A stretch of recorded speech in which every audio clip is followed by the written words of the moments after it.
Not Russia. Oh, Rabbi. I imagine it's Bleemer.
Hello, Ethel.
Hi, Belinda.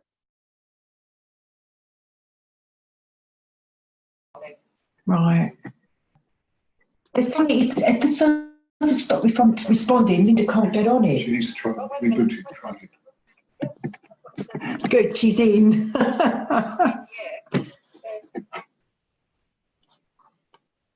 I'm not on mute, am I here? No, just take oh, good. No, you're not on mute. Good.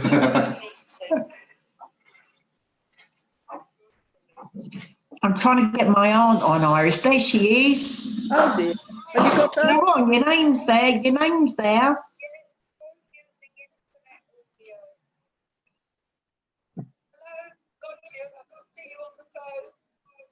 But she's got the she's not on video. You're not on video, Linda. Turn that off. Hasn't got a video on. Tell her to, do you want to speak? No, she can hear you. Linda, put your video on. There she is. Yeah. She's in. Am I there? Can you You're see? there. Can you see us? I can see you. I can't see anyone else because I haven't turned it round. Oh, Iris is there. Iris is in. Here. I'm here. And Rosie's coming on her iPhone. Right. The thing is, I want to get How does Linda turn it everybody. on? I'm not. I've turned it round. Yeah, oh, that's it. Got everyone, I think. Yeah. Hi, Pam. You're on mute, Pam. You're in. That's better. Not now. I'm not now. Hang on. Yeah, Done you're in. it. I'm just here for an hour. I've got to go after an hour. Me too. I've got a meeting with the league. So. I can see Pam. I can see Pam. Hello, Pam. Roz, you're on Hello. mute. You're on mute. Roz is on mute. And she's walking. She's on her iPhone this time. So she's trying to Okay. get there. Okay. Good. Got There. everyone on the phone, that's all. Oh, Is everyone okay? Yes, thank you. And you? Good. Yeah, Especially okay. after last night as well. It was good. I'm It was. learning.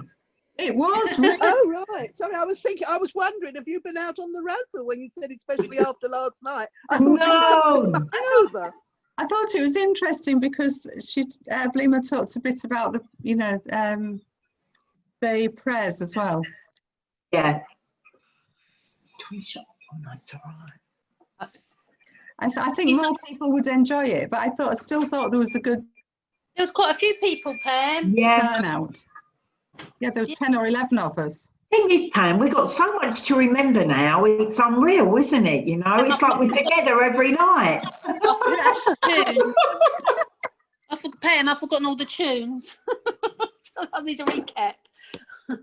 Well, there will be some recaps because Miri's they're making a video. Oh, good. And You know what, Pam? Did you get my message?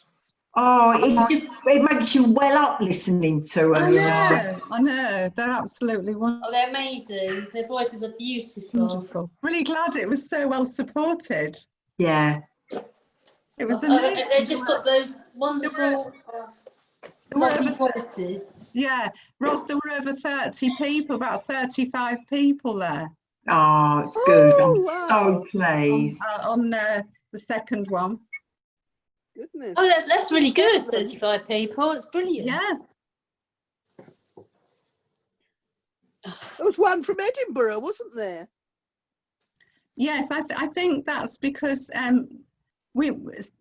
Sally and I were contacting lots of different people, and because like I had a friend in Leeds there and a friend in Manchester and a friend in Israel, for example, Right. officers, and I think the person in Edinburgh or Glasgow, whichever, Edinburgh had a connection with one of the other shuls that Sally had contacted, I think. Right.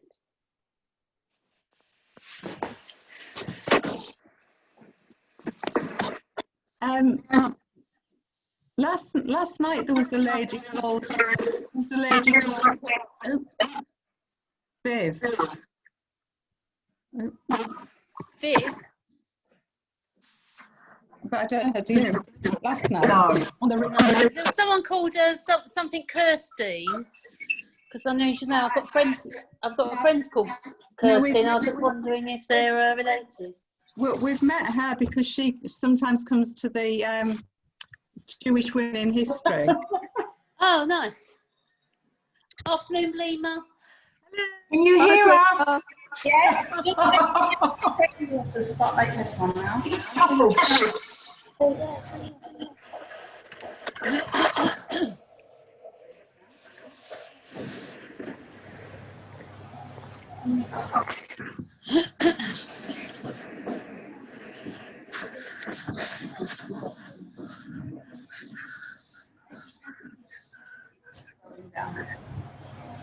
Okay.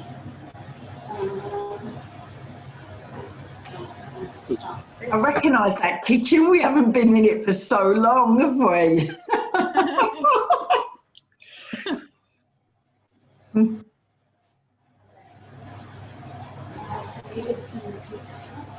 I wonder if Jane knows about this.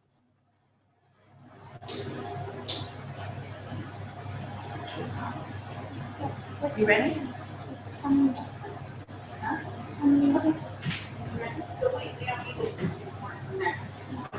So as things are finished. Yeah. You remember to those two tonight? Can't read the menu, Blimmer. Oh, that's challenging.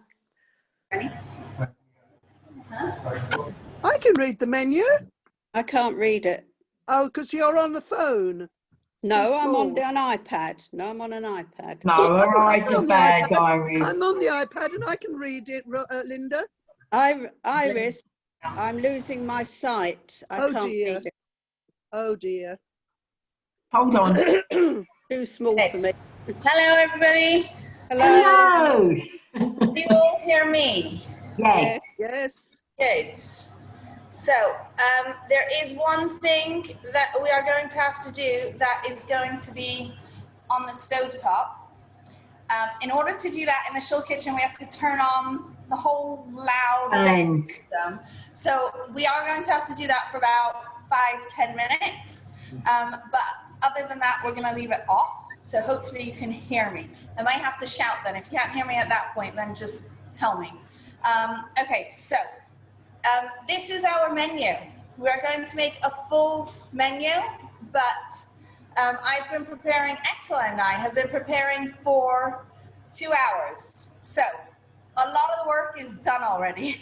So you have to wait for me to do all the chopping, except for the first thing we're going to do, because often people go, "What? How do you do that?" So we're going to do that one. We are not going to do it in order of the menu, because then we wouldn't get anything done. So we're going to do it slightly out of order. I'm going to start with peeling, cubing, and salting the aubergine for the salad, because you need to salt it to pull out all the bitter juices. So I'm going to do that as quickly as I can.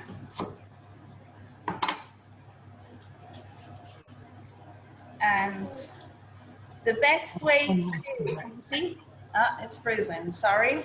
The best way to peel soft fruit and veg, if you don't have a soft fruit and veg peeler, is to sort of zigzag it. I don't know if you can see. I need to be more under the camera, sorry. Is to sort of zigzag it back and forth. It's very slow. It's taking time to catch up with me. Like that, and I'm going to do 2 small eggplants.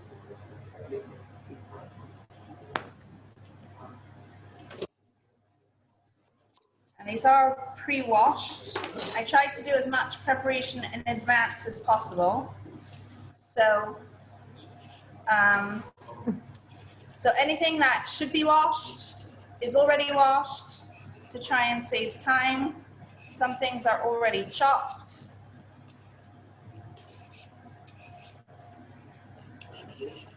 There we go.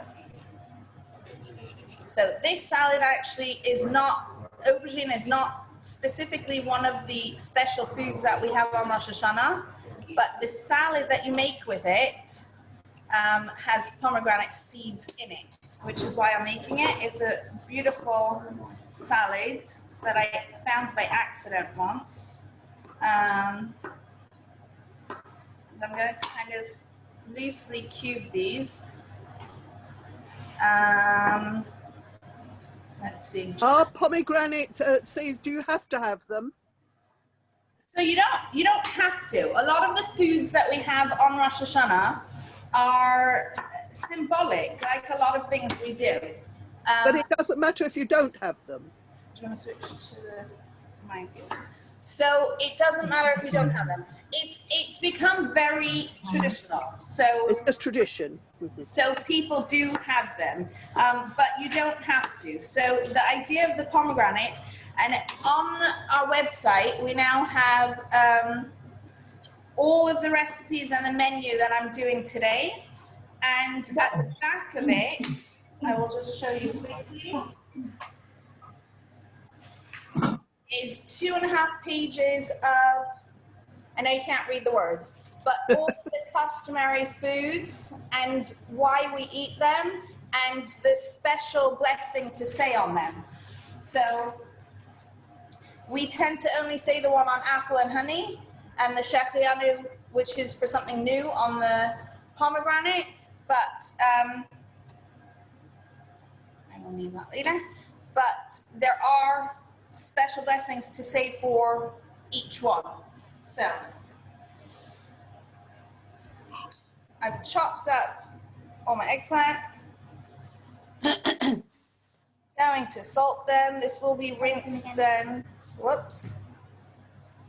Sorry, very bad connection initial. I've salted the eggplant and it's got quite a bit of salt, but we'll wash that off later and put it on the sides. Step 1 done. Yay. So Glimmer, what salad is this? It's aubergine with... Pomegranate. So that was the start of the roasted aubergine with balsamic trina dressing. I don't know if you can see that. It keeps freezing. Sorry. Yeah. No, my aunt can't see. Linda can't see the rest, like the... Right. So it's menu. all the text is on the website. So even if you can't see it now, you can download it, print it off. It's made into a small cookbook. It's on the website under holiday resources, and it's called the Let's Cook cookbook. Yeah. Thank you. So Thank you. You can download it and get everything. I've just found it. You found it? Good.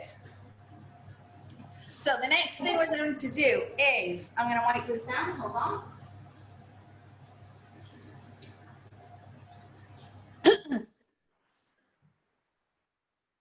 The next thing we're going to do is challah. So you do not have to wait for me to mix the challah or for the challah to rise. It's all done. What I do at home is I make, you just pass me all of the things. What I do at home is I make wholemeal challah and I make white challah mixed together. That's what I like to do. Some of my kids like the wholemeal, some of them like the white, and they just have to live with it. On Rosh Hashanah and actually the whole month of Tishrei, we have round colours. The round colours is symbolic of a life cycle of the whole year. Some say we do a spiral because we want to spiral upwards towards connecting with Hashem.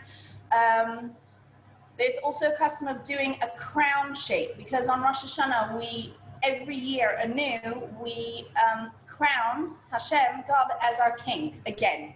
So every year, come Rosh Hashanah time, a lot of the prayers, a lot of the things we say and do, we're saying, yes, Hashem, we accept you as our king. We accept that you are in charge. I think this year may be a lot easier to do because we see with coronavirus that I know myself, it's very easy to, I planned so many things. We had an upshur, a bar mitzvah, a bas mitzvah, and I had them all planned, and plans went out the window. So I think one thing I'm going to very easily do this Rosh Hashanah is say, yes, Hashem, everything's in your hands. We can try and plan, but as they say in Yiddish, man tracht and Gott lacht. No, it's fine. No. The English saying is man proposes and God disposes. Yes. So I've got here A man plants and God laughs. I do some of my challahs with onions and some with chocolate chips. I don't mix onions and chocolate chips though, never tried that one. And some plain for all the fussy kids. Ethel's helping me with all the technology, by the way. Thank you, Ethel. Well done. So this is my wholemeal challah, which rises slightly longer than the white one. And this is my white challah. And you'll see the recipe that I put on the website is very small. It's because you can fit it in a bread machine, any standard bread machine. I do not mix my challah dough anymore. I put it in the bread machine. the wholemeal and white together usually make 2 large loaves, or 4 small ones, whichever way you want to do it. Each one individually, you can't take challah, but together you can take challah. Is that one still loading? Okay. Sorry, we've got technical problems here. So we're going to try, do you want to hold it like that maybe? Whoops. Got it? We're still connected here. Okay, so what I'm going to do, because I've got 2 different doughs in 2 different things, I'm going to connect them with a covering and then say the bracha and take the challah from one of them, because together they have enough flour and enough ingredients to be a large enough dough to make challah. So, Baruch Ata Adonai Eloheinu Melech Haolam Asher Kiddushanu B'mitzvosav V'tzivanu L'hafrish Challah. Harei Zu Challah. So this is my challah, which I will put on the side and burn later. I'll need it on my hands. Is the other one working? Oh, yes. Very slow. So sorry, the detailed connection is a very slow connection. Okay, so what we're going to do, I am going to show you how I do.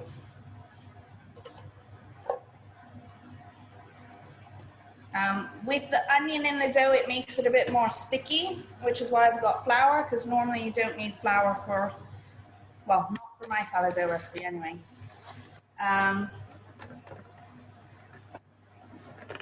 If you want to... Lima, how much? Sorry? How much? What quantity do you need to do to make the bracha?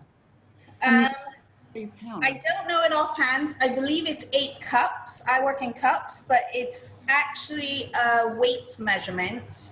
It's 3 pounds. If you go on Chabad.org, you can actually look at, if you look at challah requirements or whatever, it will come up. It should tell you. Both of these recipes are actually on Chabad.org as well. They're from the Spice and Spirit cookbook. They are called whatever it is. I've adapted them myself over the years.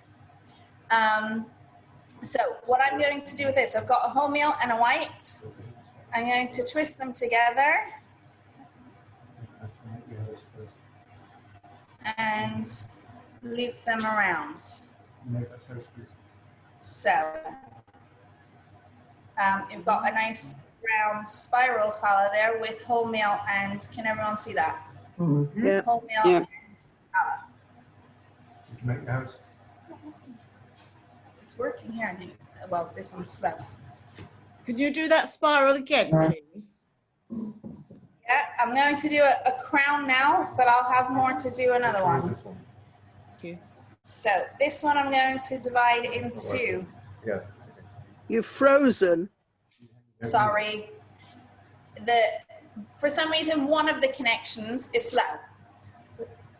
No, and it's off. There we go. Okay, so this one I'm going to divide into 6, and I've got 3 wholemeal, and I'm going to do 3 white, so it's using about the same amount of dough.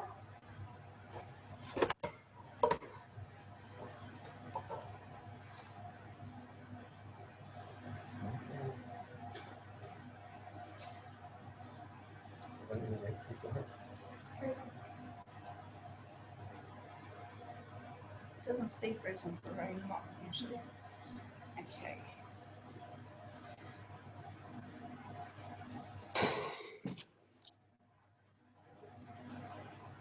Do you need this or not? I guess not. That's all you have to work there. Okay. Do you have your sheet? Okay, so this one we're going to do a crown. So I like to do interchangeable every other. Alternate the doughs just because I like to do a mix. And we're going to do a classic weave. So over, under, over. Under, over, under. I mixed myself up. Oh well, this one's not every other because I've got 2 whites left. Over, under, over. So you see I've just basically did a weave. Yeah? Yep. This bit's a bit tricky. I'm going to tuck the ends under and it will look like a round crown.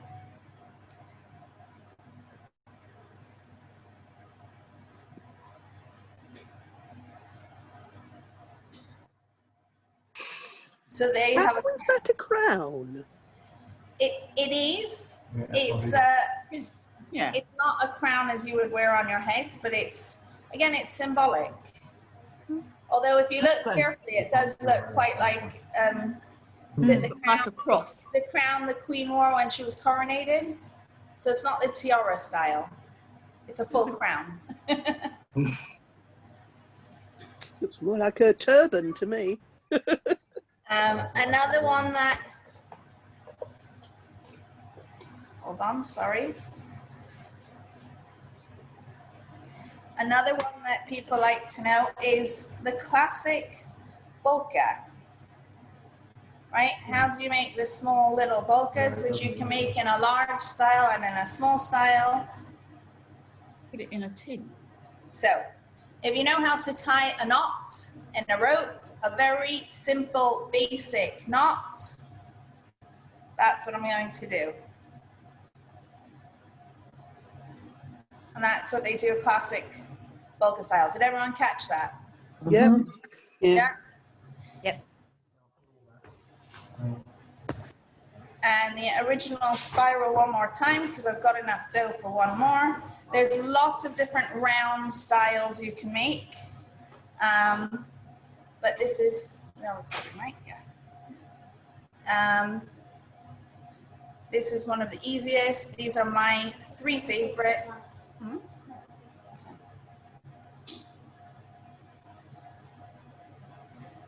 More dough you have using it, the longer it will be.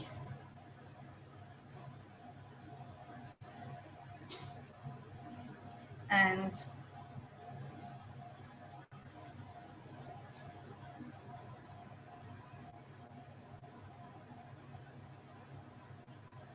I start from the center and I tuck it under, because whenever I go up, it doesn't work. It flops. It goes completely on its side. So I tend to go spiral it downwards to be. That one's not going to stick, huh? And I'm just going to take some an egg wash.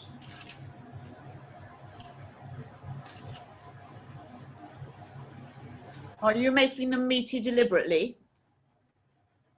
So bread is considered meat. Challah that you're going to have at a Yom Tov meal, unless you don't have a meat home, is considered meaty. Why? That we are cooking meat today, chicken, everything, then yes. If you have a parve oven, great. I don't. I presume the ones you buy in places like Boucherie and them will be parev. Yes, so if you're buying it in a bakery, it would be parve. However, once you basically have it on the table with meat and whatever, it would basically, if you have it on throughout the meal, it would probably, the pieces of challah would be considered fleishik, because you don't know what's happened to them once they're on the table. And I will try to show you here because the other one's frozen. These are things I've just found really fun. Can't do it, okay. I don't know if you can see it. It's not the spotlighted view, sorry. Holly toppings. Topping. There we go. That's better. They're really fun. So instead of your basic poppy seed, sesame seed, it's got a mixture of all different kinds of things. And I've been using them recently. Some of my kids like it, some of my kids don't. And I'm going to sprinkle those on top. Pop it in the oven, and these will cook for about 30-35 minutes. Don't you have to let them rise again? Limo, you don't have to let them rise a second time. I don't. You can, but I don't. Okay, can you put this? back. Without, it saves time. I personally prefer it without my challah anyway. I also don't usually have the time or patience, to be honest. Last Shabbos, no, 2 Shabbases ago actually, any spare things we put on the chart. 2 Shabbases ago, I was running so late that I didn't even let them rise fully the first time. So we had a bit of doughy challah, but it was edible. It was edible. So we managed. Okay, so that's our challahs done, dusted in the oven. Hopefully in half an hour we'll get them out. Are you able to wipe this? Yeah? Okay, the next thing we're going to do, let me just... Okay, the next thing we're going to do is chicken. Sorry, just here we go.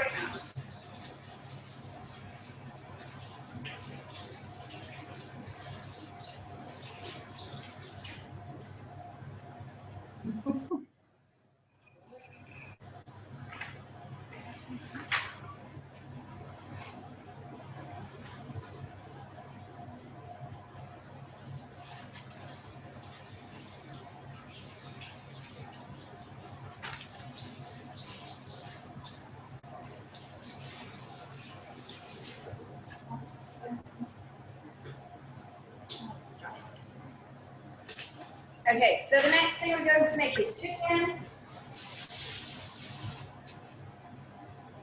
And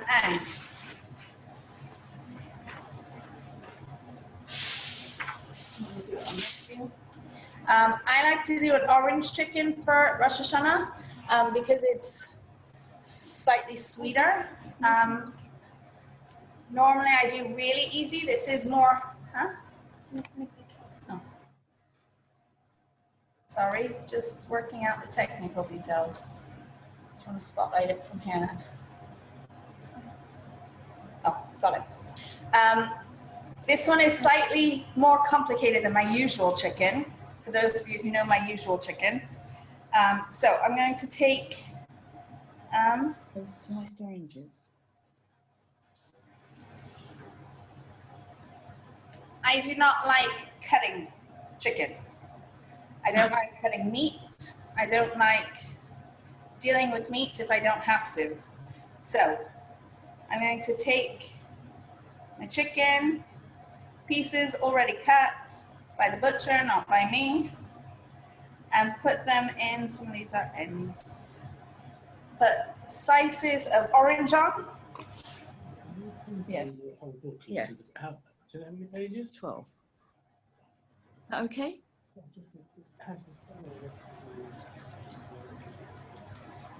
Orange juice. This is where my Rosh Hashanah part comes in. Honey for a nice sweet new year.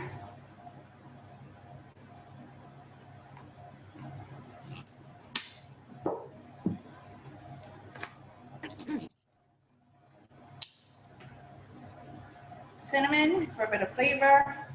Sometimes I put a bit of garlic powder or onion powder or paprika. It depends on my mood. Sometimes I put brown sugar. It all depends on my mood, but this is my basic.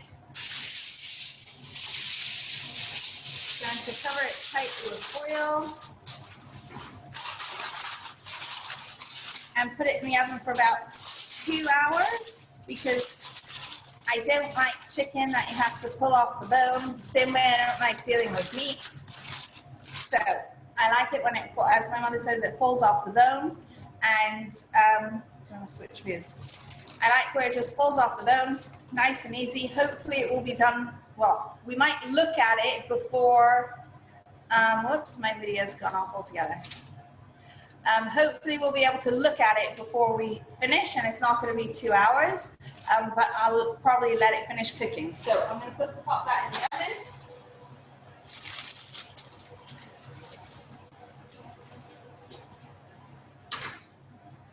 And we're going to quickly move on.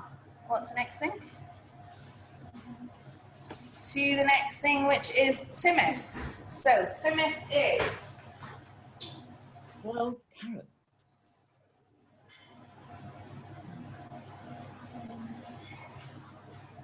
tzimmus is. I do my tzimmus, it's a made-up recipe. It's a made-up recipe. So tzimmus is often made with root vegetables. Some people do tzimmus with meat. I like to do it parov. Traditionally, carrots are used because carrots in Yiddish are called merin, which means more. And like we want to have more merits, more good deeds, we use carrots. So we're going to put those in. I wish I could cook like this at home. Somebody else chops everything and all I have to do is pour it in. Butternut squash and sweet potato, just because I like the flavor of all of them.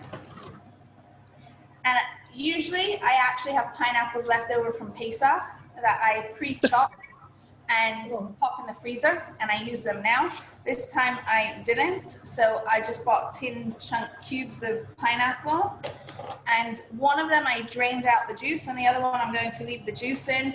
If you're cutting a fresh pineapple, you can just get as much juice as you can. It adds really nice flavor. And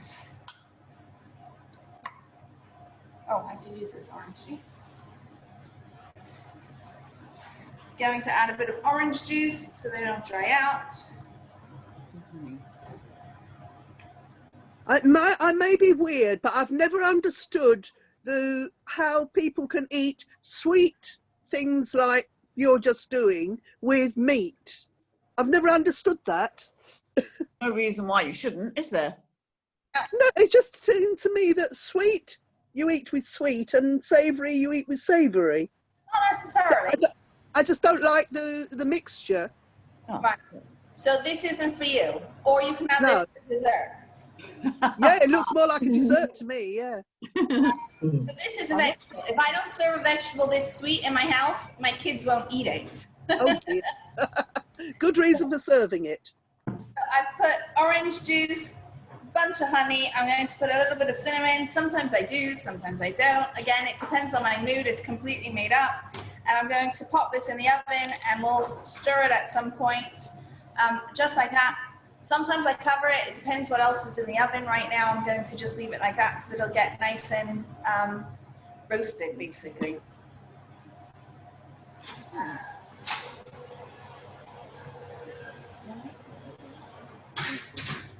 Voila. So that is tzimmus done. Would you like to? Gosh, this is fast cooking.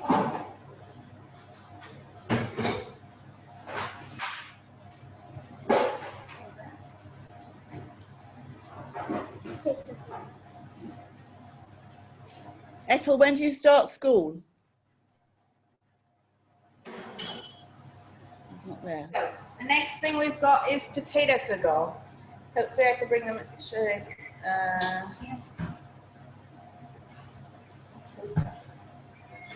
Hold on. There we go. So the next thing is potato kugel. I cheat because I like quick and easy.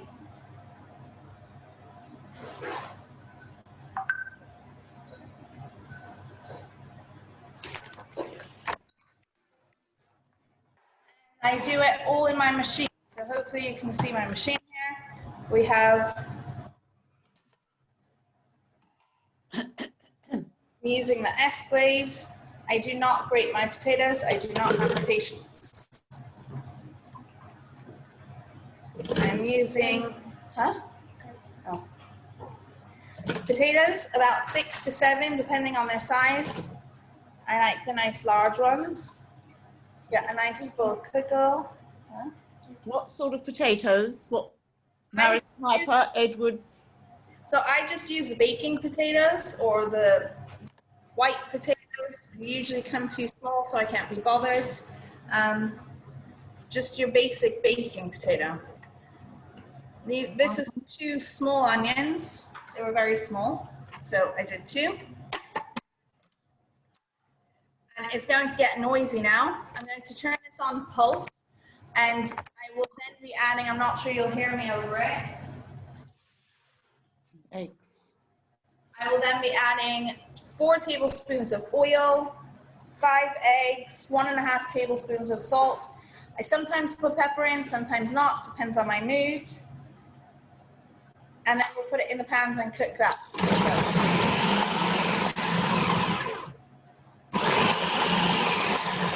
Oil.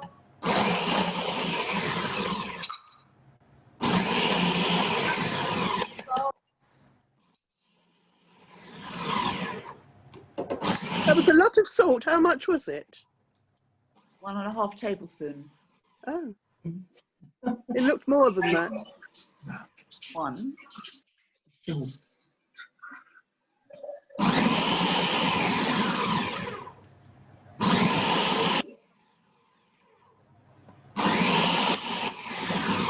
With Rebbetzen, she's doing it live. So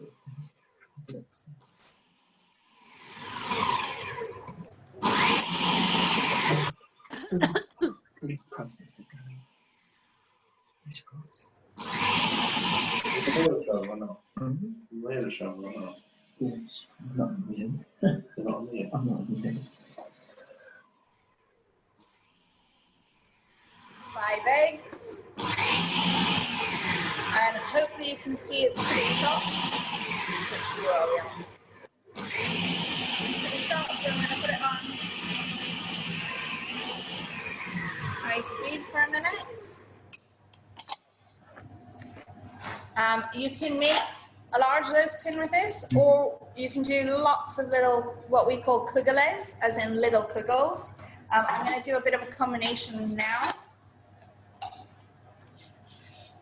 You just get me a ladle, please. I've got a smallish ladle.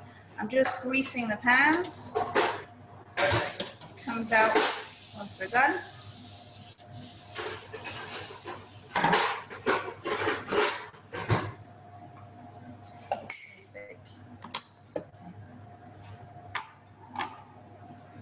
Got a very large ladle here to scoop into my kugeles.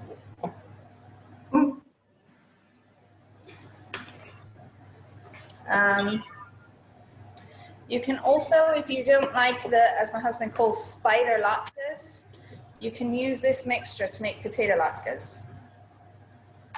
Okay. So these are kugeles pop in the oven.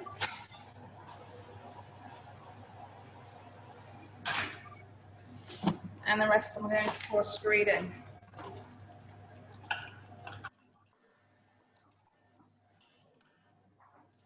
So is it quite liquid? Looks quite see, or is it sort of? It is quite liquidy because the potatoes are pureed instead of grated. So when you grate, people say to squeeze out the liquid and then add all the ingredients. I don't have the patience. As you saw, I did it all in one thing. I've got the extra bowls here only because I had it measured out beforehand, but normally I pour the oil in, I measure the salt in my hand, I check the eggs, that's it. So besides this, the only other dish I have is my bowl for checking eggs because I can't be bothered. So I don't grate and I don't squeeze out the liquid or anything. And I put the potato kugel in my pan. And we'll pop that in the oven as well. What's next?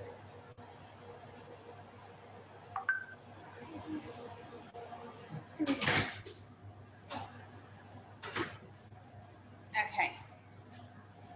Shall we do it quick?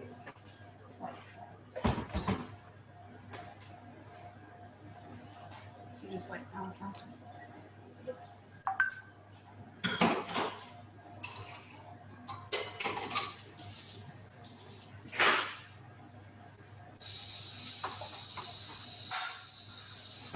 So the next thing we're going to make is a classic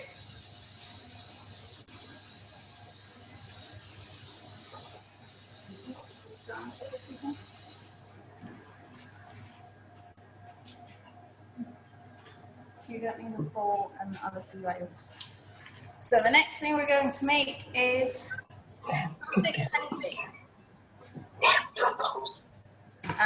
for a sweet New Year. And this one, I have all the ingredients measured out. Don't know if you can see. I have them all measured out, but I will find my recipe because I don't know it by heart, and I will just tell you what I'm putting in so you have a bit of an idea. And yeah, just checking I'm doing it right. No point telling you the wrong thing. It's actually a friend's recipe who's a really, really excellent baker. This is also the recipe that hopefully everyone will be getting at home. Okay, so we've got 3.5 cups of flour. Again, all the recipes are on the website, so please do check it out. A tablespoon of baking powder, a teaspoon of baking soda, bicarb, half a teaspoon of salt, and a teaspoon of cinnamon.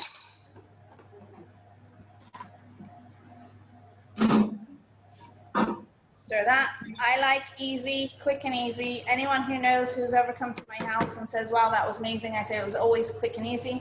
You'll see now, yes, chopping the veg took some time, but the whole meal, it took us just under 2 hours to prepare. And as you can see, we're going through it quite quickly now. So hopefully people will be inspired to do any or all of this at home. We are then going to add, I need to remember which is which,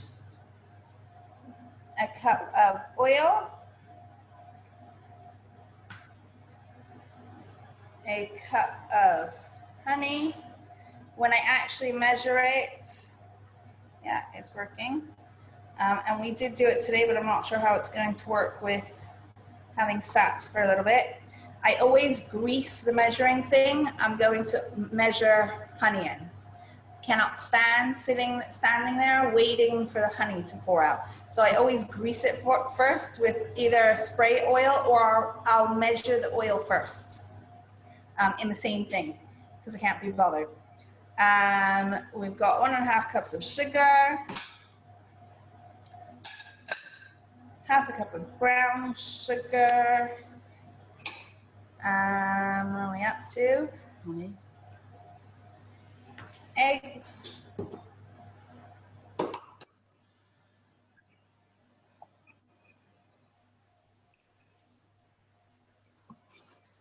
We've got 3 eggs. Can you just bring the mixer over here? No, here. Just as a point of interest, Bleema, have you ever found an egg, a blood spot in an egg? Yes. You have? Yes. Yeah, I have. White eggs, they're often very small. They're less common in white eggs because generally the system is that they check eggs with a light system. So they look through the egg with a light to see if there's anything growing or in it or whatever. So they tend to pull out most of the blood spots. The reason there's more in brown eggs than there is in white eggs, number one, you have brown eggs are often spotty, so it's harder to tell. And also brown eggshells are thicker, so it's harder to see with the light. There's a name for it, I don't remember what it's called. And white shells, because they're thinner and lighter, they can see more. So it's less likely for the blood spots to get to us. So white eggs are not specifically kosher eggs. You can get any white eggs. That's why they're less likely to have blood spots. But yes, I have seen blood spots. So often they're quite tiny for that reason, because they've already picked up all the larger blood spots. They presumably have to be free range though, don't they? Because if they're battery hens, they never get to see a cock, let alone do anything that might cause a blood spot. I don't know. Pass. I have seen blood Well, the blood spot is actually a baby that's a chick that's just about to be formed, isn't it? Yeah, I don't think about it too much, or I'd probably be vegan. Oh, right. You and me together. Yeah. Then I'm going to put in a teaspoon of vanilla, half a cup of orange juice, and what was once warm, no, it's not warm anymore, should be warm, hot cup of strong coffee. So this is actually 2 teaspoons of coffee granules, and then it's just measured to a cup of coffee. Do you want to put those in? And we're going to beat it. Nope, it would help if we turned it off.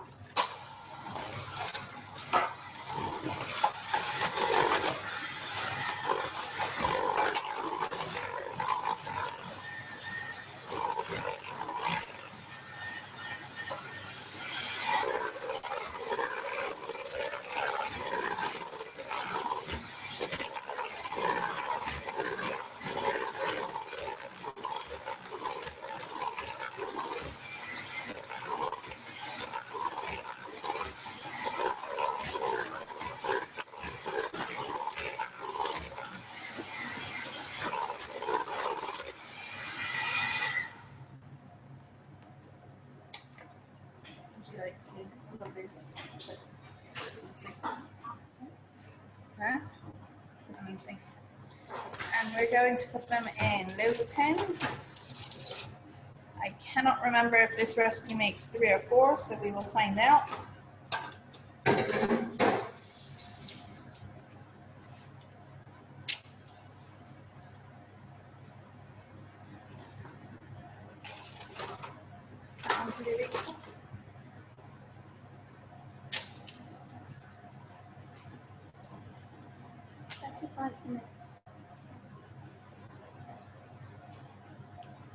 Makes 4.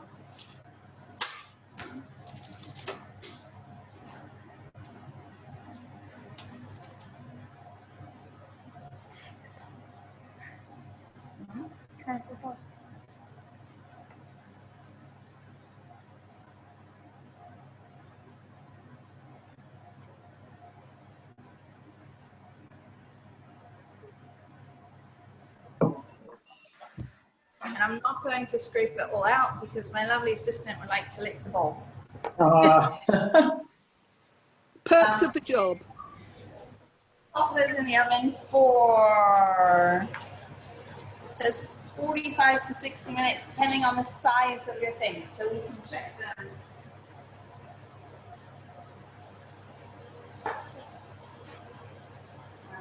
Yeah.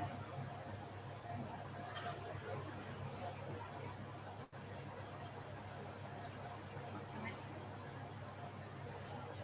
Salmon. Can you just grab it?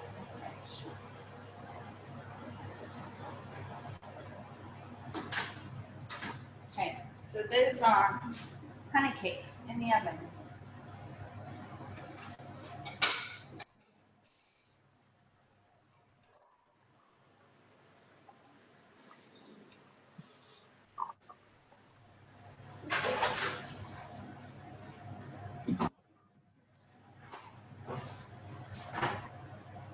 Okay, the next thing we're going to make is salmon. It's actually a Pesach recipe, but my kids like it, so I make it all year round. So if you get the salmon, I'll get the recipe.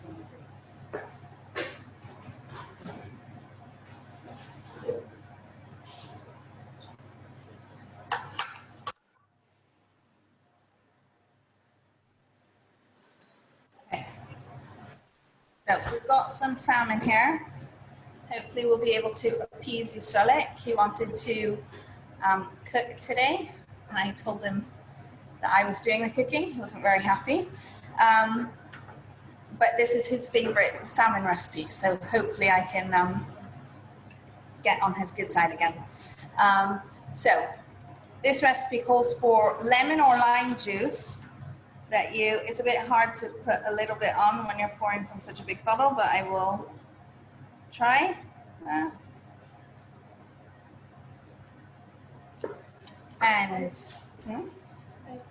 know. Then I am putting on, oh, it's not frozen anymore, I can't just do that. Salmon, and I'm going to put a sort of light coat, mayonnaise on the salmon. A light coating of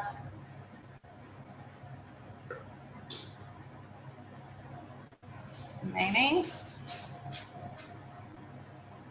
Is that homemade mayonnaise? Now, Pesach time it is, but not now.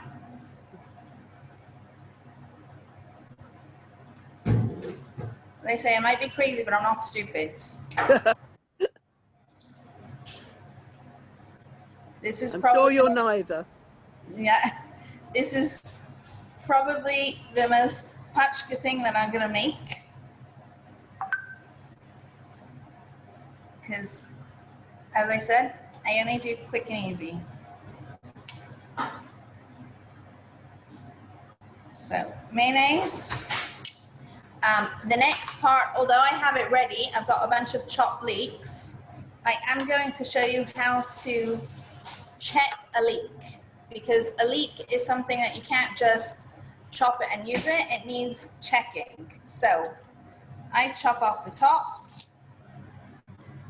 and we're going to cut off all this green bit. I do not want to do it over the salmon because that's all nice and clean and this is still dirty. So we're going to cut off.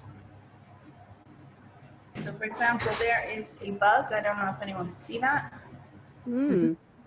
Yeah. We're going to cut off all this green bit. So yes, it is a bit of a waste, but for kosher purposes, we don't know what's hiding in there. There's a lot more possibility of having bugs. Then going to slit down this to the middle, so not all the way through, unless you want to chop it all the way through. And check, this is a very small leek, but check inside each Layer. layer to see if there's bugs. Bugs in leeks are either tiny little black things or tiny little white things. The only way you can see the white ones is because all of a sudden you'll see things zooming up and down when you open it. They don't like the, I don't know if it's the light or the air, whatever it is. And then you need to wash it because as you can see, there's still a bit of dirt. Wash it and then it's ready to use. So that one was kosher. There weren't any bugs. I'm just going to wash my hands because they're dirty.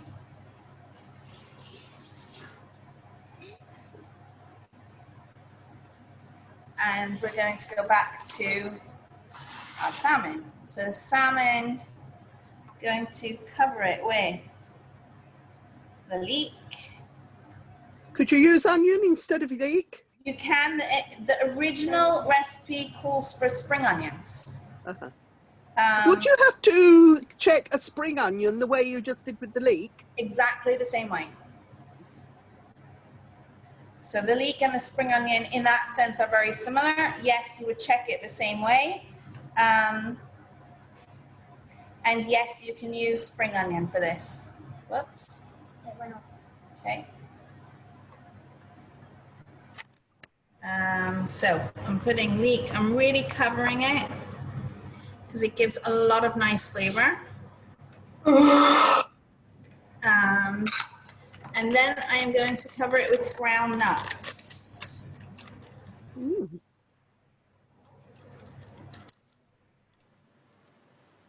Any ground nut? So I like the sweeter kinds. This one's hazelnuts. I have used almonds. I don't, so again, normally I do it on Pesach. I don't do the walnuts because that's a bit more bitter. Saying that, the next thing we're going to put on is, which one's which? The whiter one is salt. Okay, we're going to put a bit of salt and a bit of sugar. I just lost the words for a second. So literally just sprinkle on a bit of salt. Start again. A little bit of salt, a little bit of sugar. Linda, yes, you could probably leave out the salt and sugar. I would have to. Although for anyone who doesn't need to, the sugar gives it a sort of caramelized, crunchy topping. So that looks like a lot of sugar that I just added, but it's salt and sugar, and it is sprinkled, and it's got the nuts underneath. So it's actually not very much. And I'm going to, did you get the last view of it? Did you see that? And Yeah. I'm going to pop that in the oven now. Half an hour.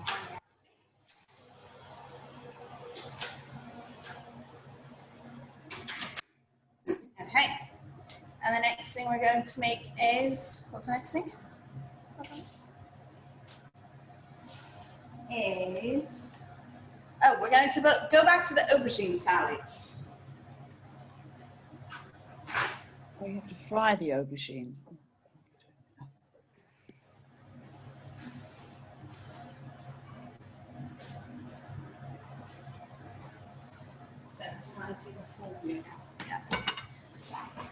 So we're going to go back to the aubergine salad and get our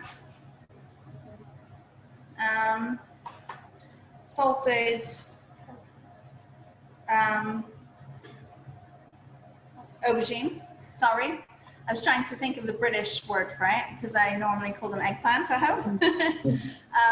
And I'm going to rinse them and pat them dry. Otherwise, I'll fry my face, and saute them with a little bit of oil and crushed garlic. So you can buy it either in a tub, crushed garlic, the kosher kind, or in like the frozen cubes.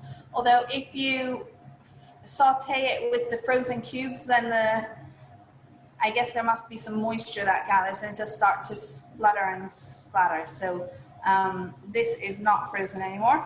I am unfortunately going to have to turn on the fan now, so hopefully you'll still be able to hear me. We're going to need the full view. So I'm going to rinse these first. I like to turn the fan off for as long as possible. I'm going to rinse and dry these and then turn the fan on and start sauteing them.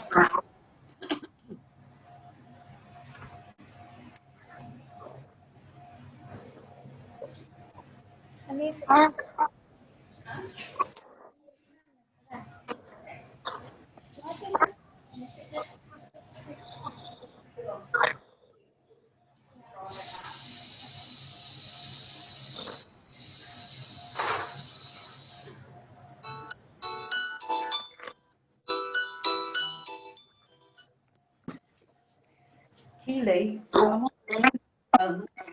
Later. Hello? So, I'm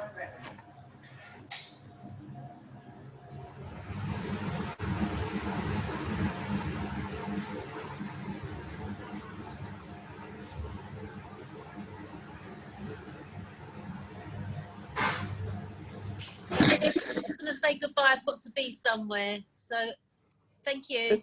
Bye-bye. Thank you. Bye-bye. Sorry, Blema. Guess who's going as well? We've got a league meeting this afternoon. So goodbye, everyone. Bye. Be well, be well. And Bye. Bye, Blimmer.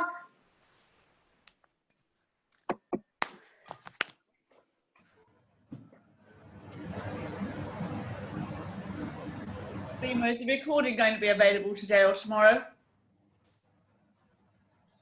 I don't think she can hear you when she's at the stove. Okay. Oh no, the fan is probably on. so I'm going to put the oil.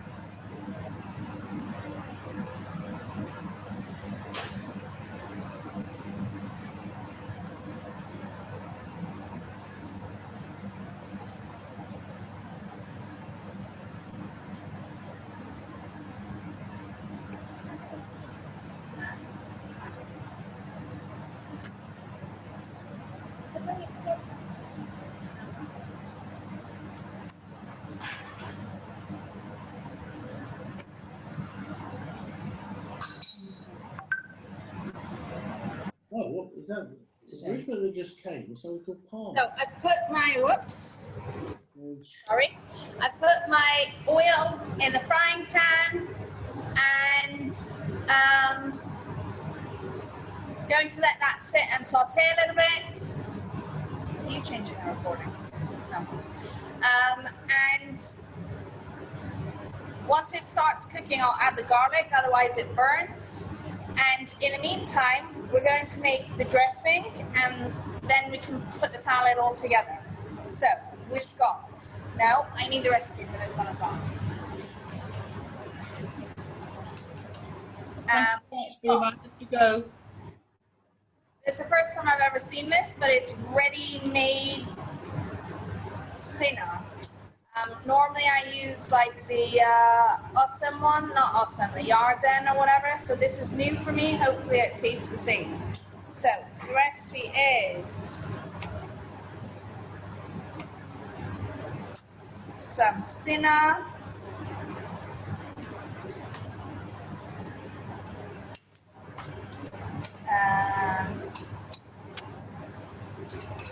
oil. A tablespoon of oil, a tablespoon of balsamic vinegar. Sometimes I put more depending on my mood. Some of the chopped garlic.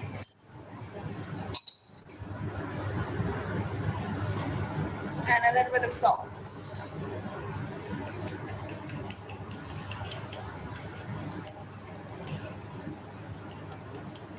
I am going to add, it doesn't say it here, but a little bit of water because the Yarden tchina is a bit thinner. So I'm going to add a little bit of water to thin it a bit.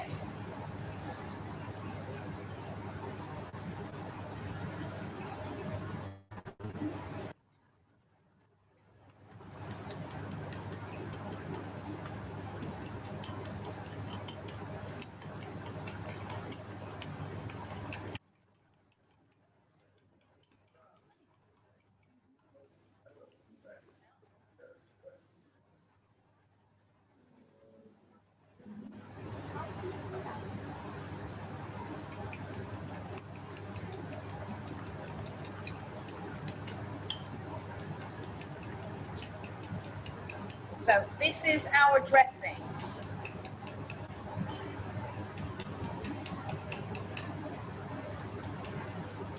So to make this salad, we are going to have a lovely bowl of mixed lettuce. Yes, I buy the lettuce. It still needs checking. You check a handful of it and then rinse it off so long as there's no bugs. It's free to use.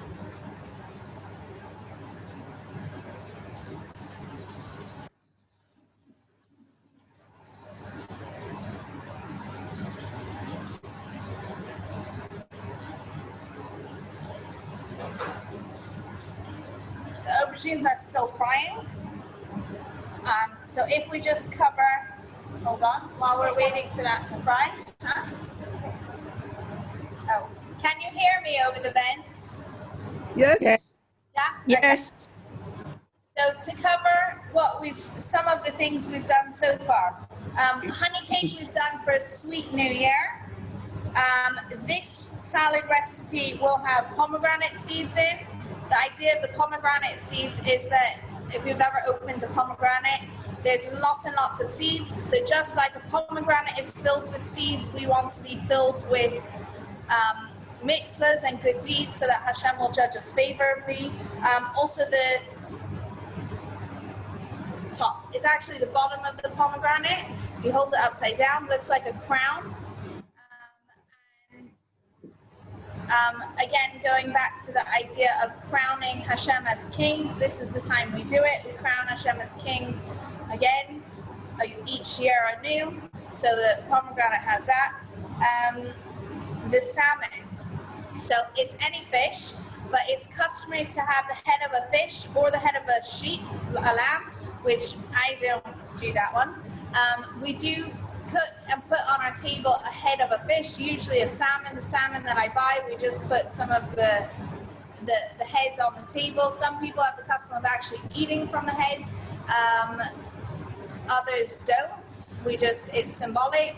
I know some people who can't stand to have the head of a fish on their table, so they use the jelly candies, the fish candies, they get those, and that has a head on it. And the idea is that we want to be a head and not a tail. We should be a light to others. We should be leading and not wagging behind, not the tail. We've got, some people have a custom of having tongue on Rosh Hashanah. It's customary to have a new fruit the second day of Rosh Hashanah, the second night specifically, because we say Rosh Hashanah is considered one long day. It's but we say Shechanu, which is on new things, the first night and the second night when we light candles and when we make Kiddush.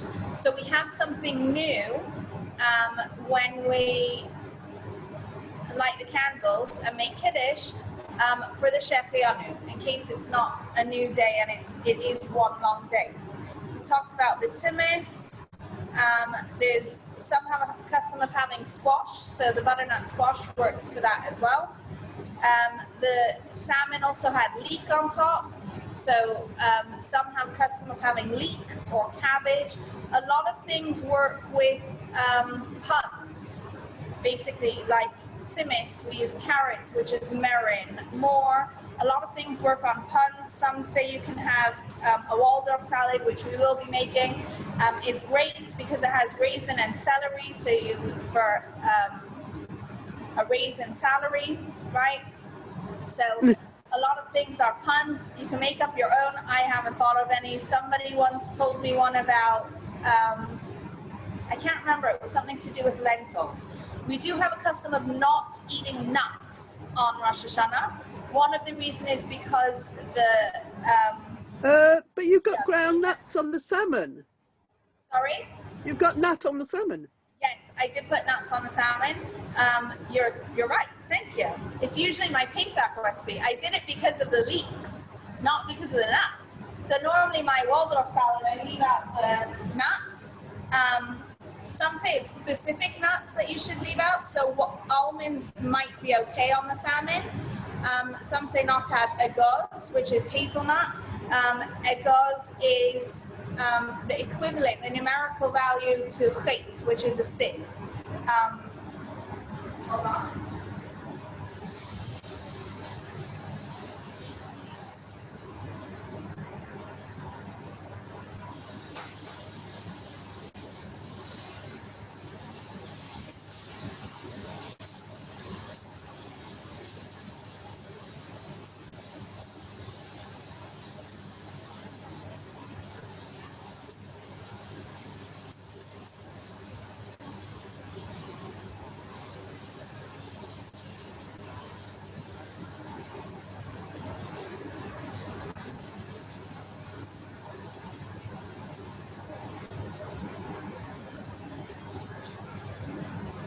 So I've now added the crushed garlic to this.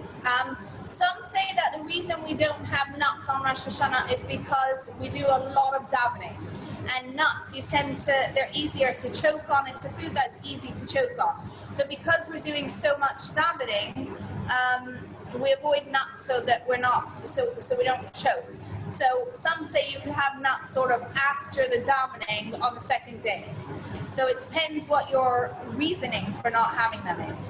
I've added the crushed garlic to my aubergine now, and we're going to look at that and put it on soup. Do you know how to turn the vent off? No?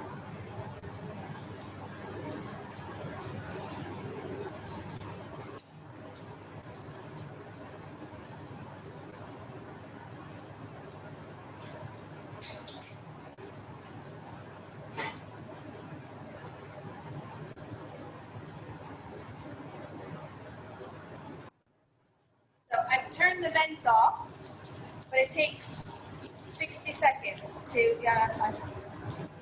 60 seconds to register.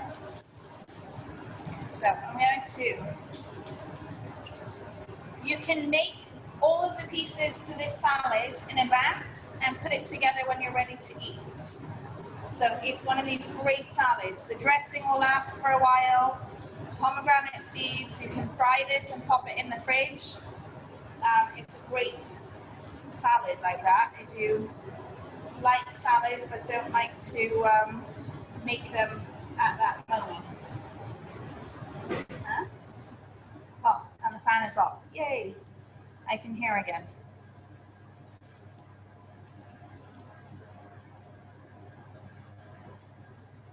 So this is eggplant with chopped garlic.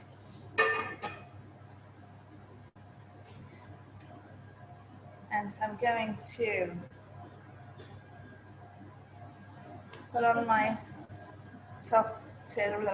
balsamic cleaner dressing.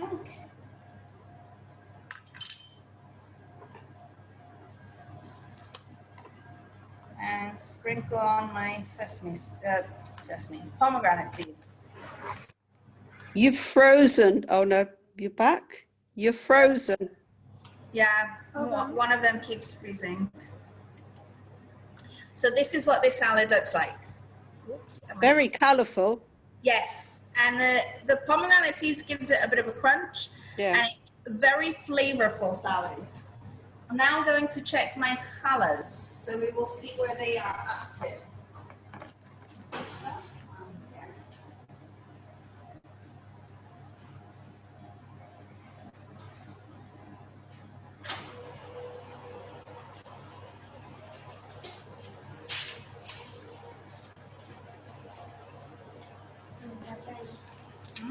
You want that, do you? Round challahs. Oh, they look yummy. So these are the round challahs, huh? They can't quite see them. The best way to tell if challahs are done is tapping them. If they sound hollow, then they are finished. So, this is what I would call a medium challah. No, this one's a small one. So, these are round wholemeal and white challahs. I'm going to put those on the sides.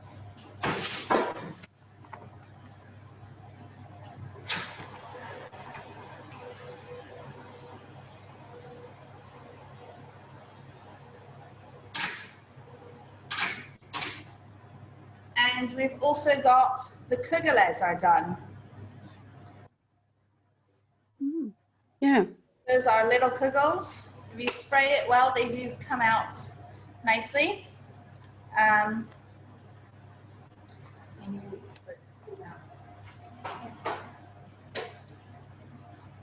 Okay, and we are going to move on while the rest of it is cooking. So what's next? Let's see. Next, we are going to make a purple cabbage salad.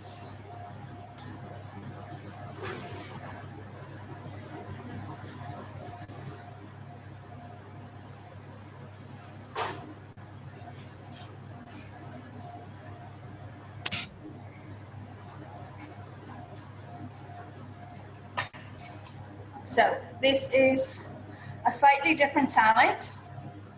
I'm going to get my recipe out, although I generally know it. A slightly different salad, and that you have to peel the peppers. Most people go, peel a pepper, what do you mean? So I'm going to show you, even though I could have prepared it before. This is, again, a beautiful salad that you can make.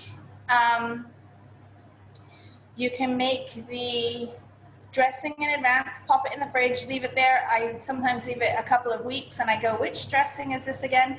Before Yom Tov, I tend to make all my dressings, put them in containers, put them in the fridge. I make a bunch of salads with different dressings. I label them. Sometimes I look at them, I go, I don't know what that is. I'm going to make a small salad now because, I just want to put that one down then. I'm going to make a small salad because I know that nobody in my family is going to eat it. So I've got shredded purple cabbage. The easiest way to do it is on the slice mode in a food processor.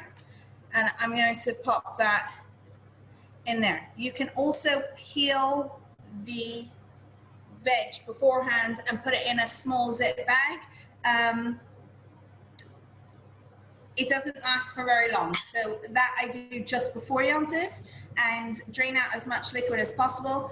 And by the end of Yom Tov, it's usually not very usable. So I won't save it past Yom Tov, especially if it's a 3-day Yom Tov. It just about manages. So I'm going to peel in bits of carrot. These happen to be very small carrots.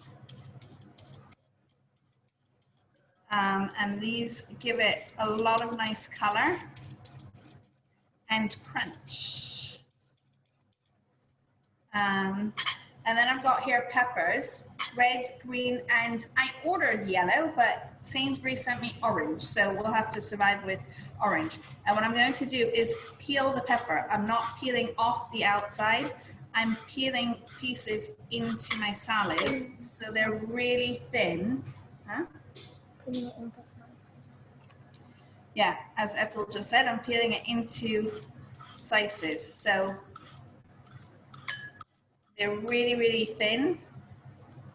I don't know if you can see that. I don't even know where the camera is. The angle I see the camera at, my hands are blue, so hopefully they're not blue for you. No, they're normal colour. Good. This is the problem with technology. One's not working, so I can't actually see what you're seeing. So I've put in some reds,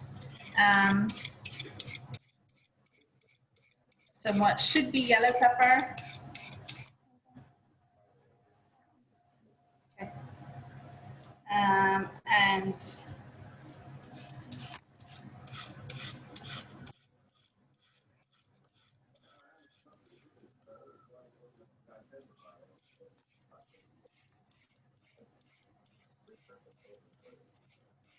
if you are peeling the whole thing, there's usually some bits to eat at the end, if you like peppers and carrots. So I've got carrots, red, pretend it's yellow, and green peppers, some toasted sunflower seeds. What's that? Sunflower seeds. Sunflower seeds, right. Some toasted sesame seeds. And then we're going to make the dressing, which has oil.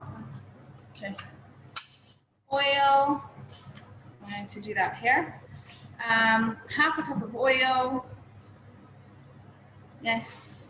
Tablespoon of cider vinegar. So normally I don't measure, so hopefully it'll taste just as good with me having measured.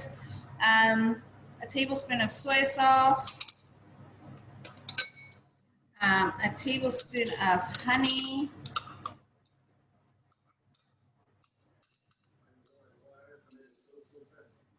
A teaspoon of toasted sesame oil. And a teaspoon of sugar. That might have been a tablespoon of sugar. I like things sweet. And this actually is a lot of dressing for the salad, because this salad, you don't need a lot to give it flavor. Normally, I'm exactly the opposite. I say I love things to be flavorful, and I'll put on lots of dressing, which Iris can probably attest to. But this one doesn't get a lot, and it actually tastes much better with a minimal amount of dressing. Although I find it hard to do small amounts of things because I'm used to doing large quantity. So we will see if I can get this right. When you do make dressings in advance, they often separate. If you put them in a tight container, just shake it up, they mix up again, and they're beautiful. Whoops, making a bit of a mess. Not used to small bowls either. So this is a nice colorful dressing. Again, some people have the custom of having cabbage on Rosh Hashanah, so that fulfills that. And we have a taster for the kugel. Is it good? And we will move on to our final salad and then see what else is done in the oven.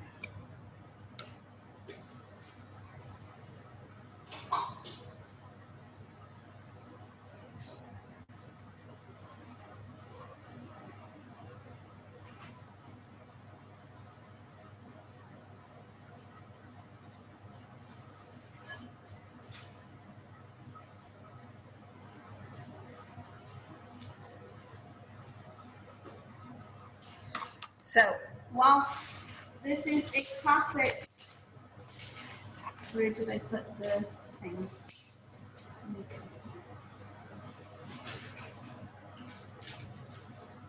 Whilst this is a classic salad that I probably don't have to tell anybody here how to make, one thing I did want to show you was an apple.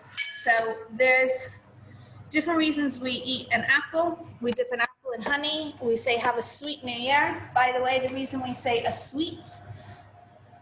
happy and sweet new year is because we say that everything that Hashem does is for the good.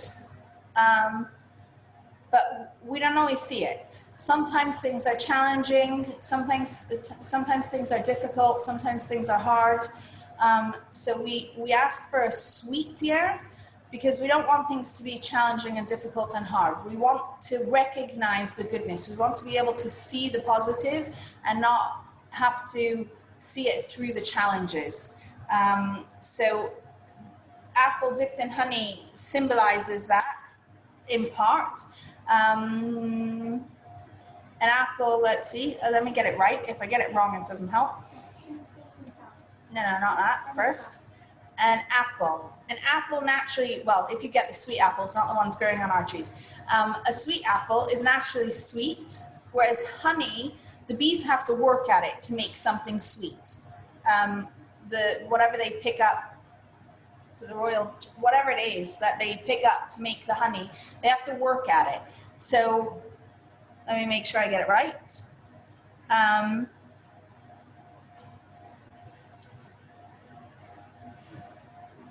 So just like us, we are all inherently sweet, but sometimes we need to work at it. Sometimes we need to have the combination of the apple and the honey, our naturally sweetness, and sometimes we're not always so pleasant, and we need to work on ourselves to be that way.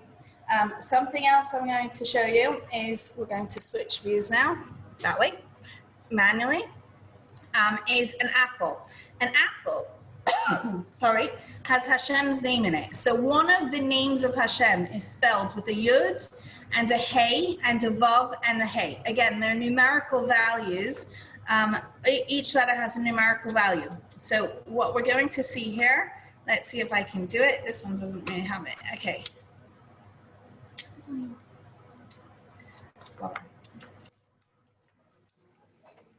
Okay. So I'm going to cut an apple unusually this way. And we can see Hashem's name in an apple. How can you see Hashem's name in an apple? The first letter of Hashem's name is a yud. A yud its numerical value is 10. If you look carefully in an apple, there's these little green dots. There should be 10 of them all the way around. 1, 2, 3, 4, 5, 6, 7, 8, 9, 10. There's 10 green dots. There should be around every apple. Most apples have 10. The next letter is Hey, which is 5. And we have where the core of the apple is, we have five bits. 1, 2, 3, 4, 5. The next is a vav. Whilst its numerical value is 6, that's not what we're focusing on. A vav stands straight and tall, just like the stalk of an apple. And the last letter, Hey, is also 5. And there's usually, this is the bottom of my apple. These don't really have too many bumps, but on an apple, there's usually 5 bumps around the edge of an apple. So we see that an apple has Hashem's name in it, which is I thought it was that when you cut it in half, it was 2 of these parts. could be. So I'm going to make a relatively small Waldorf salad. This is, although I make it for my family, I guess, this is not one of my favorite salads.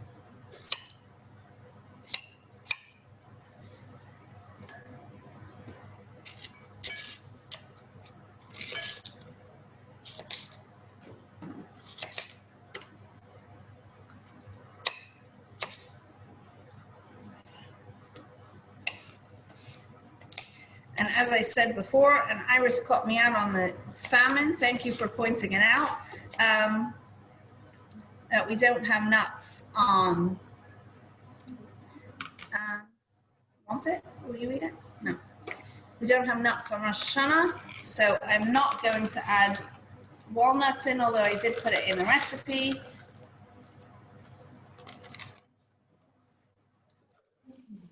But it doesn't really matter if you do have nuts, is it? Because you've done those on the salmon, so. Sorry? Well, this, I'm not saving the salad till Rosh Hashanah anyway. And 4 pieces of salmon doesn't really feed my family, so yeah. It's not going to be for Rosh Hashanah for me. No. It's not enough. No, so on Rosh Hashanah we would not put the nuts onto it. Yeah, you could leave. So just like I'm leaving it out here, you can leave it off the salmon, the leek, and the lemon But juice. it doesn't. Does it matter? I mean, it is only a custom, isn't it? Not It is only a custom. It's a lot of customs though has become quite strong customs. Nothing's going to happen if you do put nuts in it. It's not, as I said before, it's not the end of the world. So it's a custom. So along with all these customs, my kugeles are slowly disappearing. obviously She good. deserves it. She's worked hard. She has. deserves it. Perks of the job. As well. Perks of the Along job. with all the other customs, so we tend to only have apples and honey, the pomegranate, the honey cake, carrots, and head of fish. We don't do the head of lamb, the tongue, the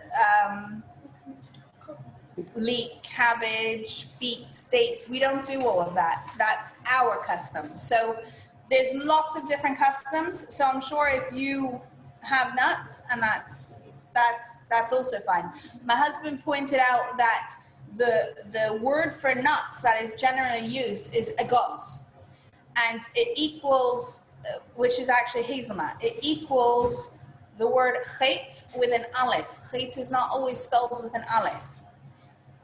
But which is 18, but if you actually add up, so chet being sin, if you add up the letters of the word tov, which is good, it also equals egos. It also equals nuts. So there you go. There's a good reason for having nuts on Rosh Hashanah, but you didn't hear that from me. Is that done? Let's show it up.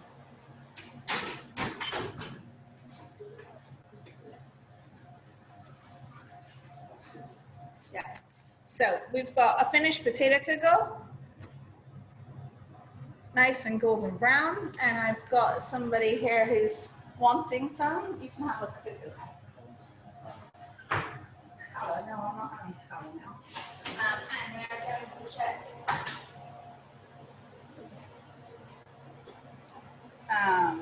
Hold on. No, honey cake's not done yet.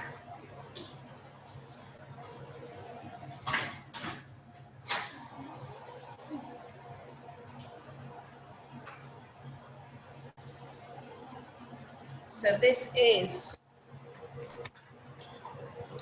the salmon finished. It's done. This is what the salmon will look like finished. My kugel is very fast disappearing now.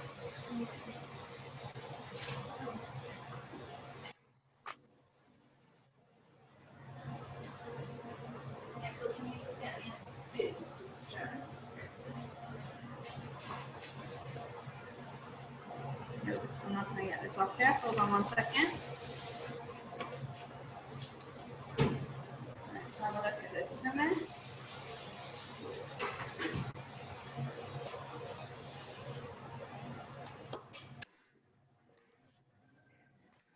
So this is, you can see, the hummus. I'm going to cook it a bit longer. I'm going to cook it a bit longer because they're not quite cooked. Hopes of it being nice and soft. And I also like the juice to evaporate a bit. So basically, the longer you cook it, the fruits with the juices start to caramelize, I want to say it goes almost syrupy, and it's really nice. So I'm going to put the hummus back in, but this is basically once the vegetables are cooked through. I have no idea how long it cooks for because it's the type of thing I put in my oven. I forget about it every time I put something else in. I check it, I turn it, and when it looks done, I take it out. So I actually have no idea how long I cooked hummus for.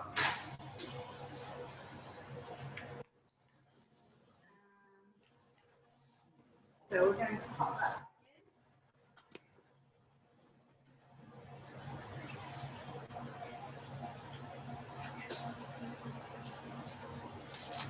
this is the chicken, which has been cooking for an hour. And as I said, I like to cook my chicken for 2 hours because I cannot stand taking it off the bone. So we will see what it looks like, and I'll probably pop it back in the oven for an hour. So this is what it looks like at the moment. I like all the gravy and juice. So I'm gonna put it back in. It'll go nice brown like this. That's not cinnamon, that's starting to go nice golden brown. There you go. So we are not going to stay on for another hour to see it finish cooking. Although I suppose I could put pictures of the finished products online.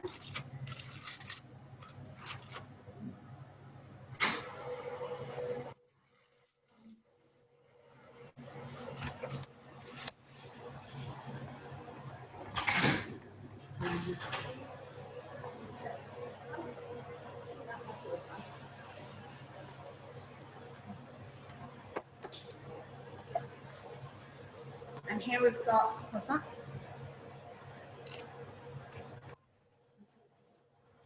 No.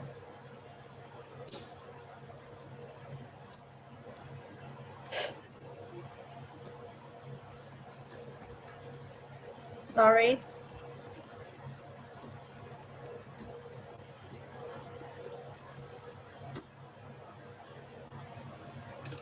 What was this? Sorry, there's unfortunately a Zoom Levia happening now. So we had to, some people thought it was this link for the Levia. So I just wanted to make sure they got on. Okay, so this is the honey cake. The reason I like this honey cake the best is because if you leave it for a little bit, preferably overnight, it has that nice sticky top on top, which is my absolute favorite.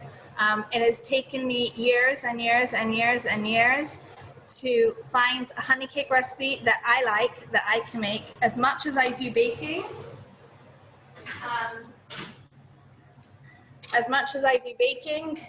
honey cake always flopped. My honey cake never came out good. It wasn't sticky on top. They were dry, they were crumbly.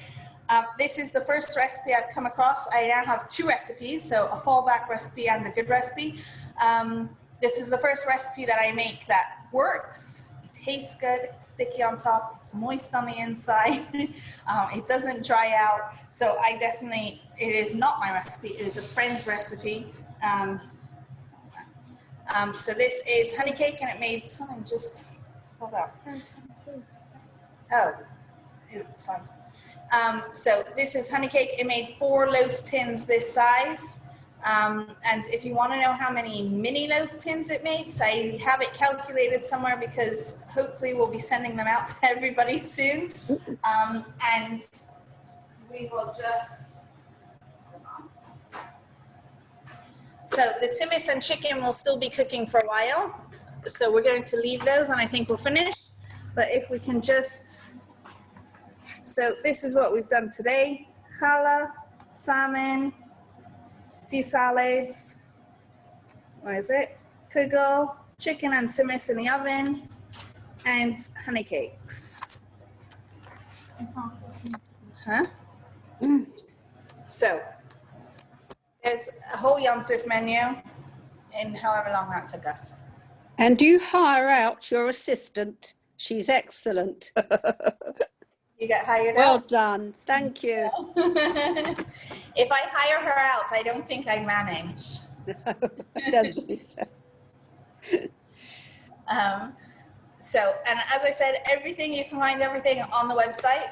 I managed to get it up before the program, yay!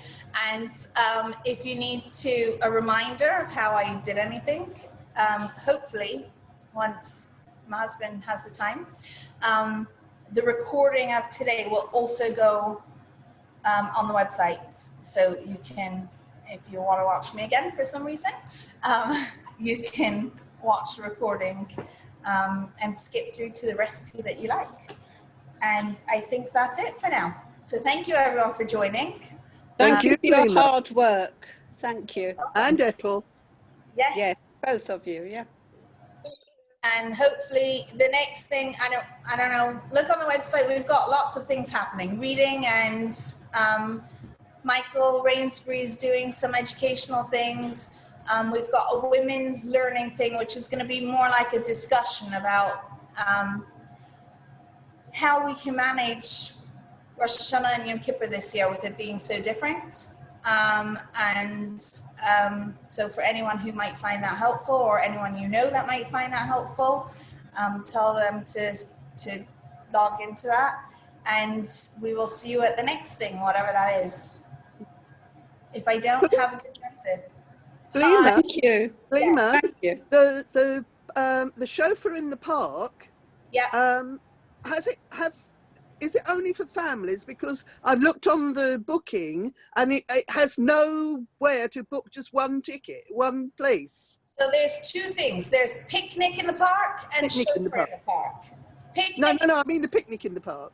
Picnic in the park is for families. So I can't come to that. So no, that's a children's event because we can't have children in shul.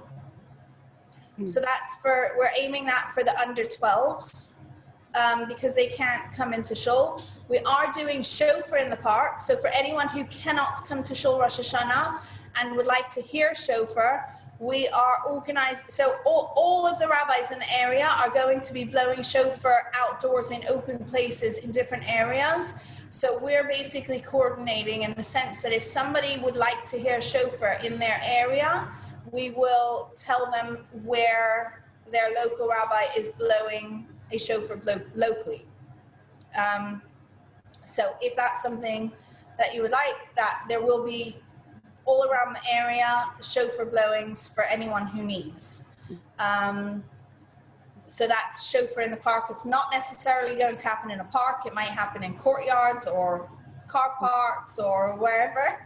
But it sounded nicer. So I can't come to the picnic in the park? The picnic in the park is for children. Are you coming to shul? Yeah. So yeah, the picnic in the park is for children. Well, I booked it in, but I booked it in already. But because there was no space for one person, I clicked on the two. All right. So maybe it should be cancelled off. Okay. How do I cancel it? So something I found out about the booking system, you can't. Once you're booked in, you're booked in. What I can do is I can go into the booking system and say that you're not coming, or I can even put, for you, Iris, I'll do this. I can put you wanted to come. There's a button that I can push that you wanted to come. I wanted to come, but I can't. Yes. Right. Okay. So that will cancel it. Yes, that will cancel it as far as the numbers and coming. Right. Although we don't really have a limit because the park is the size that it is. So will the chauffeur be at the same time in the park while that's going on? So we will be blowing the shofar at that event. Yeah. The beginning or the end? Don't know yet. Sorry. But the chauffar in the park is not necessarily connected to that. That's going to be right. Because it doesn't make that clear, you see. Right. Which one? The Rosh Hashanah. Well, it doesn't make it clear. The adverts don't make it clear that those are two separate. They're not going to be at the. I assumed that they were going to be. Maybe it's just me. I assumed that they were going to be at the same time. So they're two completely separate adverts. Yes, but I just assumed that the word park to me meant the same park. But it's just me making assumptions that maybe I shouldn't make. Right. So we made them two separate flyers so that people would hopefully think that they're different. No, well, I just assumed that they were the same. So it might be somewhere else. So as well. Depends. So you can, if you contact the contact on the chauffeur in the park, if you need. Well, if you're in shul, you'll hear the chauffeur. But if you know someone that needs to hear the chauffeur, contact the contact and basically we'll tell you where the nearest one is to you. Yeah. So What about the tashlich? Is that for families only as well? So the tashlich is for everyone, because everyone needs to do tashlich. Yeah. And where will it be? We are going to have a family program, but that's optional to join in, if you know what I mean. So the tashlich. But where is it going to be? What water? What's it called? Tashlich. At Fairlock. What's it called? Fairlock. Waters. Where's that? Waters. Where's that? Near King Solomon's School. Past there. Oh, I can't come to that then because I'm banned from public transport. No, you can't. My girls have banned me from the bus. And I'm not walking all the way to King Solomon. So what you can do, because you can do tashlich anytime between Rosh Hashanah and Yom Kippur. Yeah. What you can do, there are bodies of water much closer. Yes, yes. And there's up at the castle. Where? The castle. What castle? The pub that's called the castle. Oh. At the top of Broadmead Road. Yeah. There's two ponds. One at the top of James Lane, is it called? And by the fire station. Well, James opposite the fire Hall. station. Yes. Yeah. So we've used that before. So what you can do is, again, it's not up yet, but on the website there will be tashlich. So if you don't want to bring your whole machzor, you don't have a printer. I was going to say you can print out one sheet. Otherwise, it's in the machzor, and it does have the bookmark that we're sending home does have the page numbers.